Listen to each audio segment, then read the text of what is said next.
Tonight on Reporting Scotland, a Scottish couple is found dead at their home in southern France. Andrew and Dawn Searle had moved to the area several years ago. French authorities are now investigating. A lot of people knew them, which leaves a lot of possibilities. Also on tonight's programme, how a deaf pupil won her legal fight to have a British Sign Language interpreter in her class at school. Deaf children are 8 times more likely to leave school with no qualification. But that shouldn't be the case because deafness is not a learning disability. Niamh hopes her case will lead to similar provision for deaf school children right across the country. Celtic fans will be able to attend their Champions League playoff game against Bayern Munich in Germany, despite facing a ban for the use of pyrotechnics.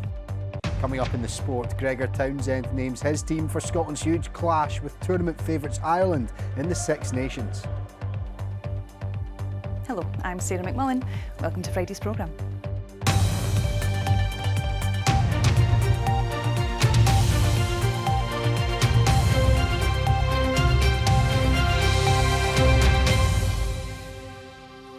Police in southwestern France are investigating the deaths of a British couple. The local mayor has told the BBC that Andrew and Dawn Searle, who moved to France from Scotland several years ago, were found dead by their neighbour on Thursday. He said to French media that he believes it was a homicide. Gillian Sharp has this report. A police investigation underway in an idyllic French village. Peace shattered as the mayor says a neighbour discovered the bodies of the couple when they didn't turn up for a dog walk. Andrew and Dawn Searle are understood to have moved to the area some years ago and married there. Dawn was the mum of actor and singer Callum Kerr. The area near to the town of Villefranche-de-Rouergue in southwest France is a popular one with expats and tourists too. A helicopter and drone have been involved in the investigation, neighbours shocked at what's happened. It's surprising to know that there are people next to us who have lost their lives. Before retiring, Mr Searle is understood to have worked in financial crime prevention. The couple are said to have been a real part of the community. They regularly invited a lot of people every year from the neighbourhood to come and have an aperitif at their place and to enjoy a festive moment. A lot of people knew them, which leaves a lot of possibilities. The Foreign Office says they're supporting the family of a British couple who died in France and are liaising with local authorities. Gillian Sharp, Reporting Scotland.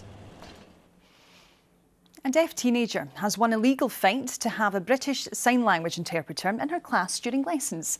Niamh Braid from Glenrothes took Fife Council to a tribunal, saying she was missing out on essential learning. The tribunal rejected the local authorities' argument that there was no spare capacity to offer the 16-year-old BSL support without the need to take on more staff. The council says it's taking forward the ruling and a recruitment process is currently underway. Hope Webb has the story.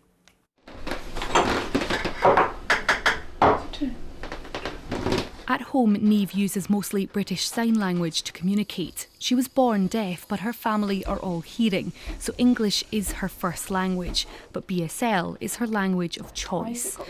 So was this in your exams? Now Niamh will be able to access BSL at school as well after a landmark ruling. She successfully took Fife Council to court in order to get a full-time interpreter in her lessons. Up until now, she struggled to hear in a noisy classroom environment and often misses key information. At the end of a school day, I'm so tired, especially a long day. I'm having to leave class sometimes and take a break because it's so much. And then when it gets to the end of the day and I come home and then I go to my bed at 7:30, 8 o'clock every night, and that's not normal for a 16-year-old. After years of asking for more support, last year Niamh and her parents launched legal action against the local authority. They argued that despite there being a specialised deaf provision at Auchmuty High School in Glenrothes, there is no BSL support at an interpreter level. Last year the tribunal ruled in Niamh's favour. Following an appeals process, Fife Council has now apologised to Niamh. I have the tribunal decision here in front of me. It says that Niamh must now receive full-time BSL interpretation in all of her classes. And it says without this, Niamh risks feeling isolated and unsupported.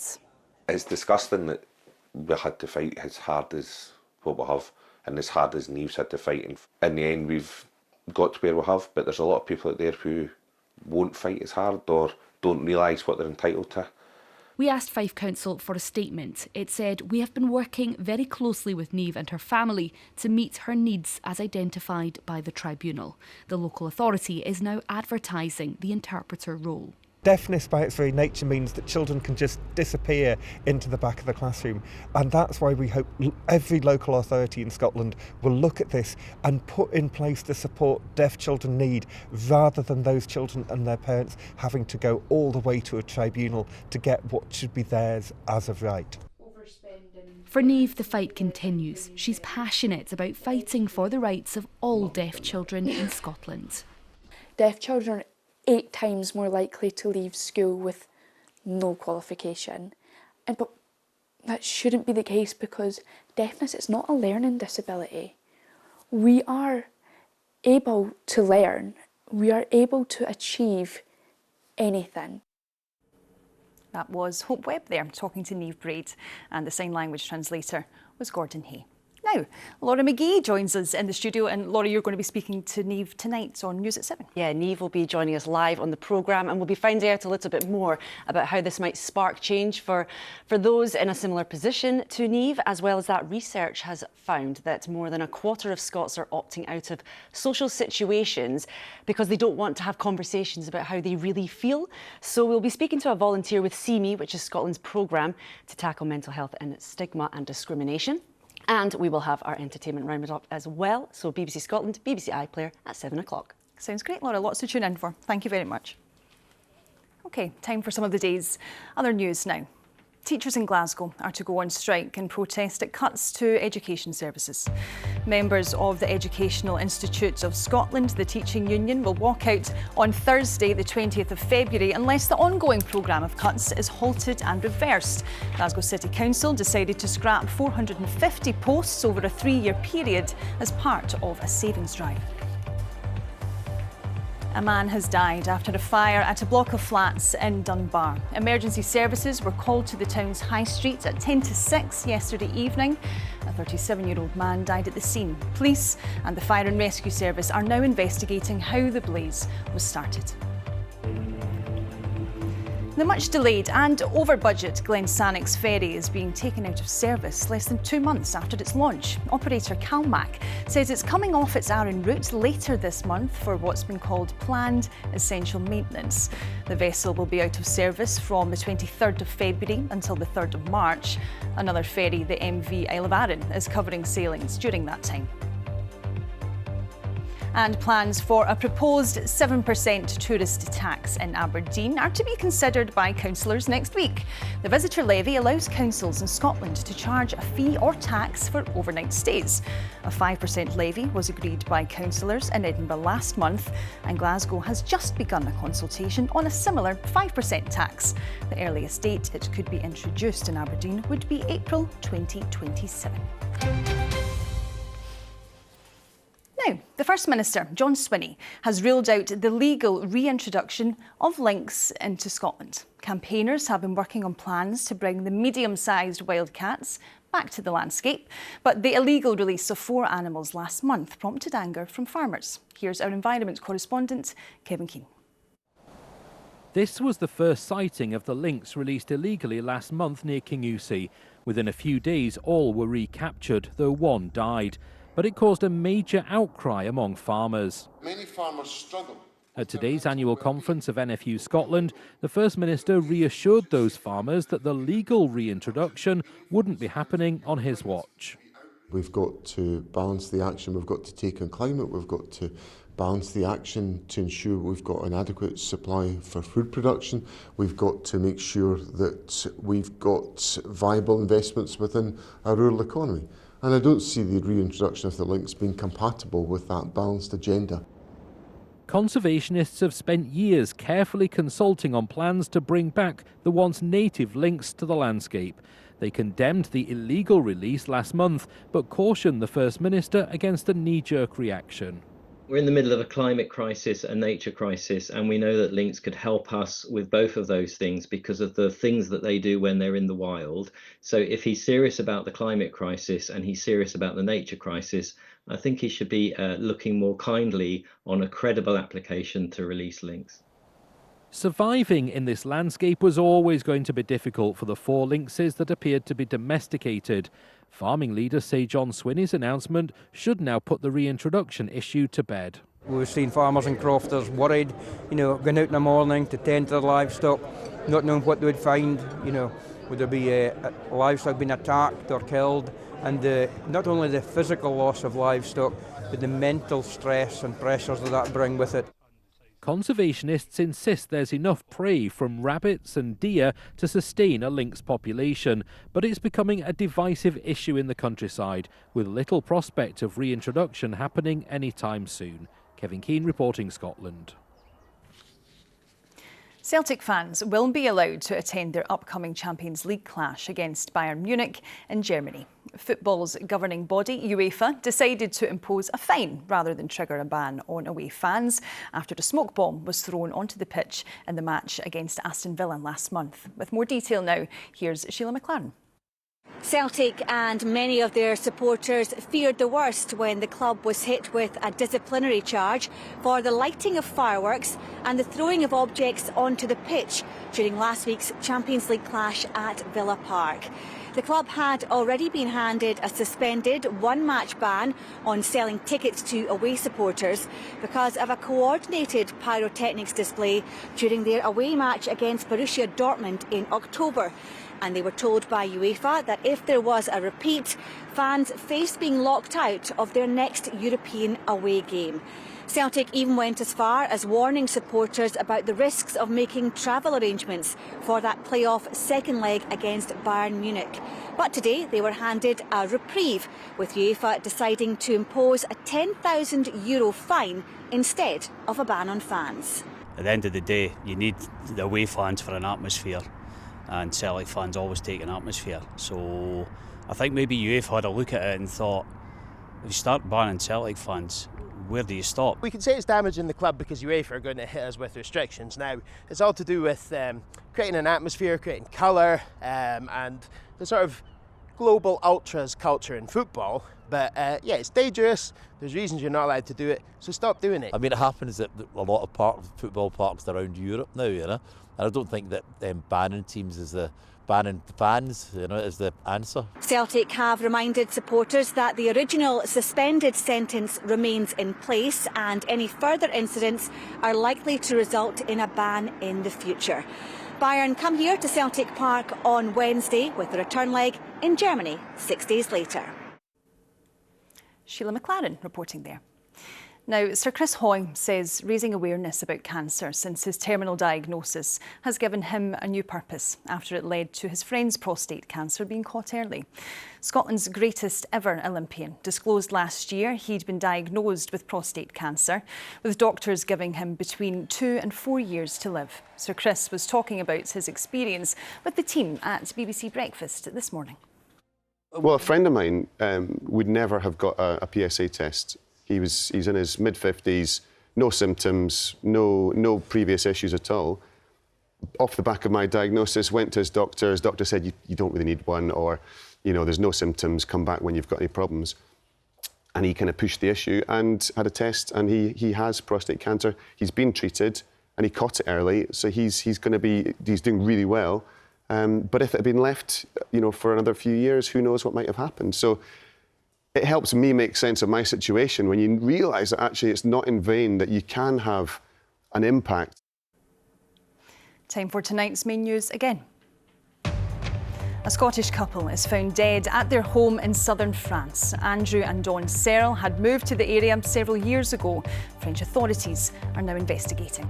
Still to come in the sport, it's a packed weekend of football in the 5th round of the Scottish Cup, starting tonight with Ayr United versus Hibs.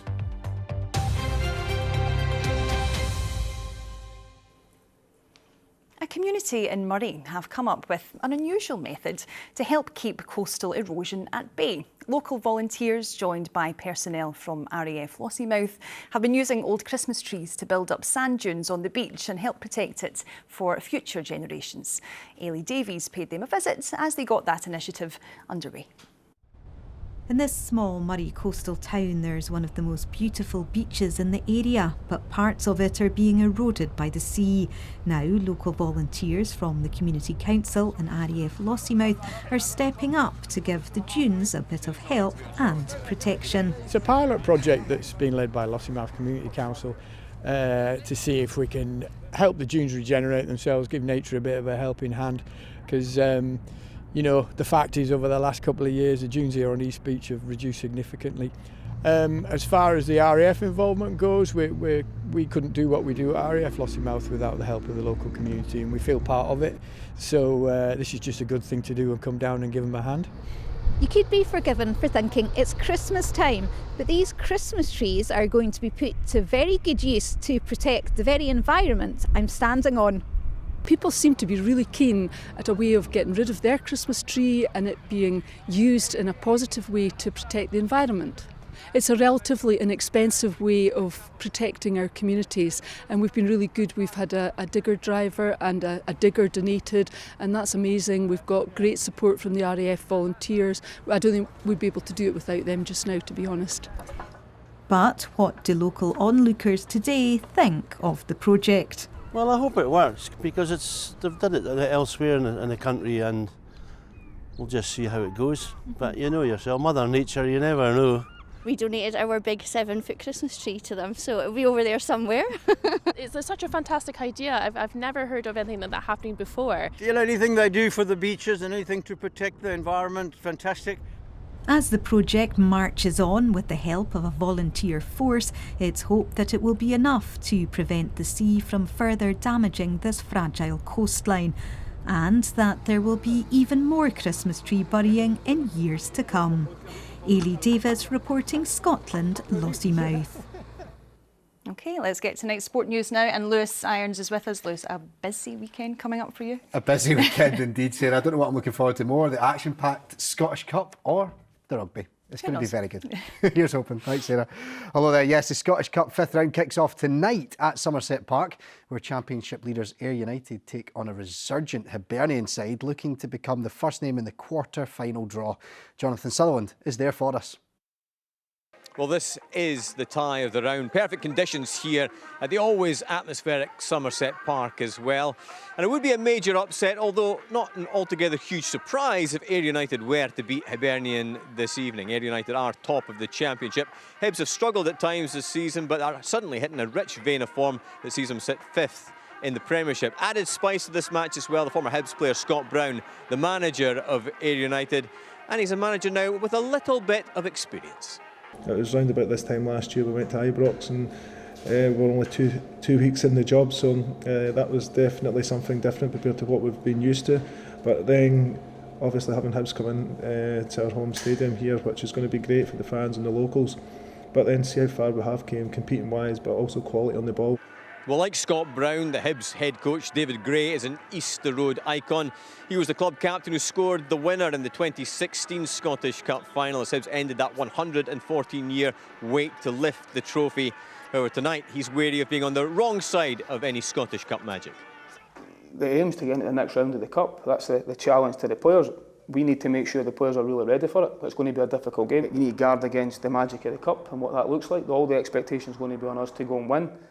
And rightly so, because of where we find ourselves at the moment, but we know you're a really good side. It really is a Scottish Cup tie with the lot this evening. We hope you'll join us 7:30 on BBC Scotland, also on the iPlayer and live online at BBC Sport. Sticking with Hibs, and the club has announced they've made a loss of more than £7 million for the 12 months up until June of last year. The figure is close to double the previous year's losses. In that period, Hibs sacked managers Lee Johnson and Nick Montgomery, resulting in what they called a significant 6-figure impact. The club also admitted that a poor recruitment strategy resulted in a significant overspend. Now, Rangers manager Philippe Clement has admitted the club wanted more from the January transfer window, but he's now focused on improving the squad as they prepare to face Queen's Park in the Scottish Cup. The Ibrox side secured the signing of Lyle Cameron on a pre-contract from Dundee, but despite wanting the player to arrive in the winter window, had to settle on waiting until the summer due to finances. We as a club wanted more. We talked about that. At the end, we didn't achieve all the goals that we wanted. Maybe because we missed something in the transfer window, it will give an opportunity for somebody else to blossom. Can be. Maybe we lose a little bit more time than we expected on the trajectory that we wanted to make with the squad. So it is a packed weekend in the Scottish Cup. Among the games on Saturday, the holders Celtic welcome Championship side Raith Rovers to Parkhead, but Brendan Rodgers will have to navigate that tie without his goalkeeper Kasper Schmeichel. He's reassured supporters that his number one will be okay for Bayern Munich a few days later. And then on Sunday, I already mentioned Rangers versus Queen's Park, but there's also a fascinating earlier kick-off between Aberdeen and Dunfermline at Pittodrie. The fifth round comes to a close on Monday night, an all-Premiership meeting between St Mirren and Hearts in Paisley. Now to rugby in the Six Nations, and it's set to be a thriller when Scotland play Ireland at Murrayfield this weekend. Gregor Townsend has made 3 changes to his Scotland side that beat Italy last weekend, with Rory Sutherland, Jack Dempsey and Tom Jordan all coming into the starting 15. Pierre Schumann, Jamie Ritchie and Stafford McDowell are the players dropping to the bench. Scotland haven't beaten Ireland since 2017, but while Townsend admits the visitors are clearly favourites on Sunday, he's not thinking too much about their record against them. It's not something that our players talk about. We talk about our recent experiences against Ireland and why we weren't able to play our best, or what they did, how it shaped us, and how we play now. A couple of those games we've had against Ireland, it's more your recent experiences, and our most recent experiences are our last week's game and the 2 training sessions we've had this week. That's what fills the minds of the players as we go into a game. We're just trying to focus on getting our own game in order, making sure that we deliver a better performance than we did against England, because that's what it'll take to beat Scotland in Murrayfield. We know how hard they are up there. You know, a lot of us have been there over the years as players and as coaches, and certainly a good few years ago we didn't have the same success that maybe we've had in recent times. So yeah, we know how difficult it is. Edinburgh's Matty McHale and Liverpool boxer Brandon Daord came in comfortably under the £115 weight limit ahead of their British super flyweight title fight tomorrow night. The undefeated pair were at the Caledonia Gladiators Arena in East Kilbride for today's weigh-in, and they'll return there to compete for the vacant Lonsdale belt. Theirs is the headline bout on the nation's Fight Night programme on the BBC Scotland channel and the iPlayer tomorrow evening. So yeah, a very busy weekend with the boxing in there as well. Very busy, spoiling for choice. Exactly, Sarah. Okay, cheers, Liz. Cheers. Thanks very much. Now, a reminder, coming up on Reporting Scotland News at 7, Indigo Stafford speaks to actor David Heyman, who's starring in Arthur Miller's famous play Death of a Salesman in Glasgow. He says his role in Scottish comedy is something people are still talking to him about. But the one that I constantly get recognised for, I remember being in India and I was staying in the tented encampment. There was only one other couple staying, and that was just at the beginning of the season. So as I was walking past their tent, they were a Dutch couple, I think, and said, "Excuse me, was you in Still Game? You was wonderful. You poisoned the Holt of Clydeside, no?" They're watching Still Game all over the world, Yeah, apparently. but television is so international these days, as movies always have been. And you can find that coming up on BBC Scotland just after us at 7 o'clock. But for now, let's take a look at the weather forecast. Judith Ralston is with us. I am. The sun is out, the days are longer. The guns are in. We're not quite at that time of year yet, but look at that, isn't that glorious? Beautiful, yeah. Never-ending blue skies, yep, absolutely. And the days are getting longer. That's probably good a news. Bonus at this time of year. Thank you very much.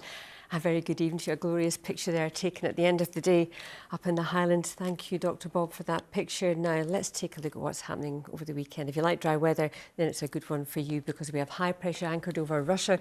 Who thought it would influence our weather? But it is this high pressure protecting us, extending right across Scotland, protecting us from all the Atlantic weather fronts, keeping our weather dry and settled, but on the cold side. And it will be a cold evening and night with clear skies across much of the country. We'll see a feed of cloud coming in across eastern Scotland, thick enough at times to produce the odd shower, which will be wintry over higher ground. Temperatures widely down to around about freezing, a widespread frost as low as -4 or 5 over the northwest Highlands, where we'll see some mist and fog patches forming. Possibility of a few icy patches where those showers fall across eastern Scotland. So tomorrow, for most of us, it's a dry start. The best of the morning sunshine across the west and a really chilly, frosty start here too. In the east, though, there will be that feed of cloud, bringing 1 or 2 showers in across eastern Scotland. And those showers will push in across the Northern Isles as we head through the course of the day on fresh southeasterly winds. But we'll still see some brightness as well. Across eastern Scotland, there will tend to be more cloud. But again, we'll see some bright spells coming through that cloud. The odd shower pushing in at times will be wintry over the hills. More in the way of cloud generally down towards the borders area and the far south with the odd shower for the borders. Further west, though, we'll see good sunny spells running up the west coast for mid-Argyll, North Argyll, the West Highlands, the northwest, the Western Isles as well. A glorious day here, and winds will be light, so you'll really feel the apricity or that winter warmth in the sunshine. Now, if you are heading to the hills tomorrow, well, for most ranges, it will be dry. There'll be a fair bit of cloud across central and eastern parts, maybe the odd wintry flurry coming out of that cloud. The best of the sunshine will be across western ranges up towards the Coolins, the northwest Highlands. A glorious sunshine here. Fresh easterly winds initially, but they will tend to ease, and it will feel bitterly cold at the tops with those sub-zero temperatures. Good walking conditions on Sunday as well. Then into tomorrow evening, lots of dry weather, clear spells. Again, a bit more cloud in the east with the odd shower coming in here.